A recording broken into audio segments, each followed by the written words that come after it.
Housing is about more than bricks and mortar. It's about relationship. Are you tearing down or building up inside your relationships? Moving forward with the Dekker team. Moving forward together with the Dekker team.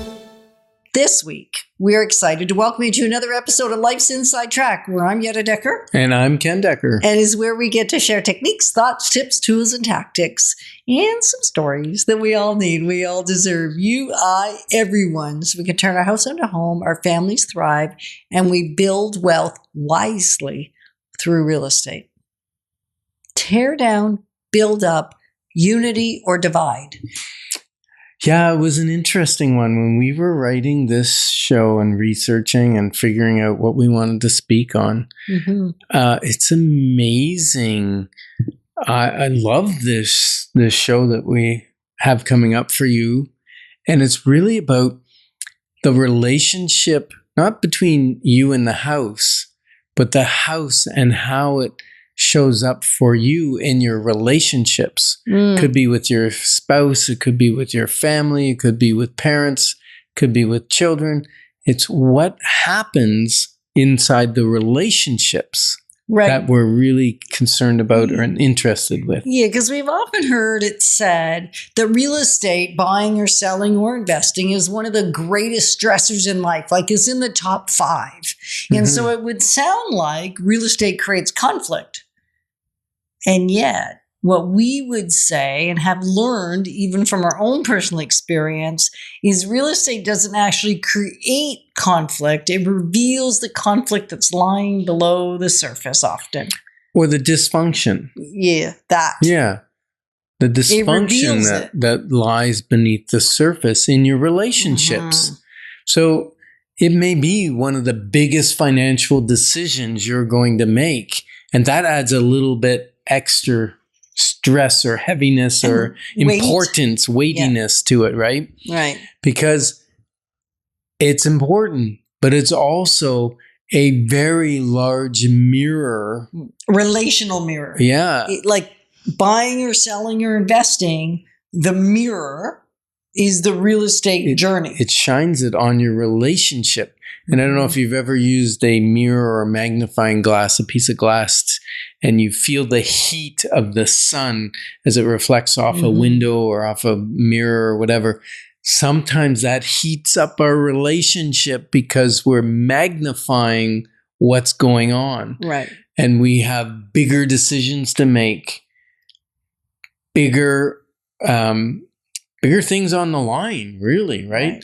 Longer periods of time where we're going to spend in this particular location, this particular house, or this particular investment. Mm-hmm. And if it goes sideways, we've had one go that way that I didn't work the relationship with me well enough. Yeah. Because what did I say to you? You said, don't do it. And I said, I gave my word, I'm doing it. And that was a very bad thing to do. And we're still paying, not paying, but we have a loss there. We're and we still can't, paying. well, because we can't get rid of it. And it's been 16 years. Has it been 16? Yeah. Yeah. But what is it? It's maybe that thorn in our side that the Lord doesn't want to remove because it constantly reminds us that when we make financial decisions, we make them together now and we share everything. Right. So it will reveal a trust gap. Mm-hmm. And there was a trust gap. Right. In that particular scenario. Yeah. And the trust gap continued for a long, long, long time, right? There needed to be forgiveness. There needed to be a history of working collaboratively on our investments so that trust could be brought back, right? Right. And there was obviously a trust gap that was a real thing, but the transaction, I don't know that we knew it was there, but the real estate journey revealed it big time because it was there. Mm-hmm. Right. And then we also have potentially competing priorities. That's true. Sometimes decisions are made from 2 different vantage points. Yeah. Just take, for instance, now this is rather stereotypical, but let's say the wife's at home, the husband's driving to work. The husband may want a smaller house closer to his work, less commute, less stress, less everything that way. The wife may want, no, I want a little further away. I want to be in the country. I want this. And it could be reversed. Yeah. I want the space for the kids. I want bigger rooms. We can buy more house for our money if we travel a little further. So there's a little pull there, right? Well, there's competing priorities. Yeah, and it's not a bad thing, but going through the real estate journey will reveal what you didn't even know was there. Yes, exactly. It's a magnifier. And a revealer. Ugh. Not painful. like makeup, which is, what do they call that? They call it a concealer. This is not a concealer of issues. This is a revealer of issues. And if you do it right, it can actually be a connector in your relationship. And this is whether it's the house you're living in or whether it's a house you're investing in.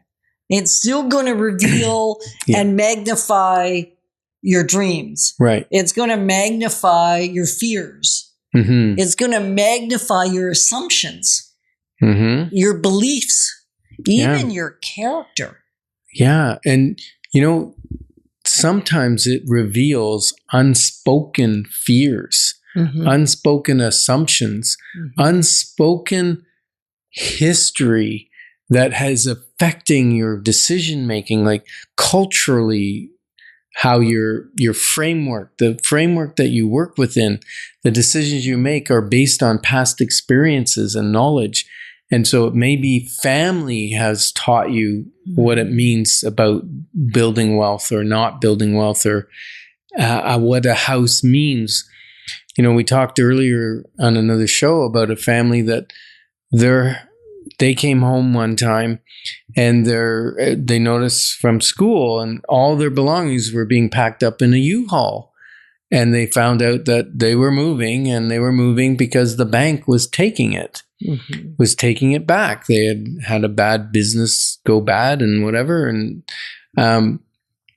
that sets a framework for that person for future financial decisions on what they're willing to do and what they're not willing to do. And if there isn't compassion in the relationship, there's going to be the conflict. It's going to look like the conflict was because of the real estate. And compassion starts with listening, active listening. And so the communication, if you have communication gaps where you're not communicating well as partners or couple or whatever the situation is, it can be a big problem, a big blow up, right?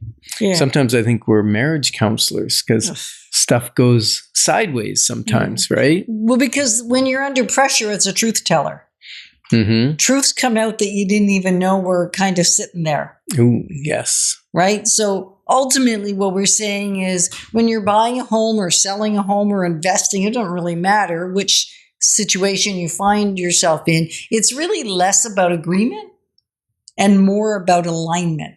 Yeah. And aligning as partners. Alignment in advance is crucial to making great, wise decisions, and, now we, like I said, Yetta and I are becoming more unified in how we make decisions, and we're not less divisive when we're making decisions. We're less divisive. Yeah, exactly. Right. What I said. I don't know. I think you said the opposite, but we get confused sometimes.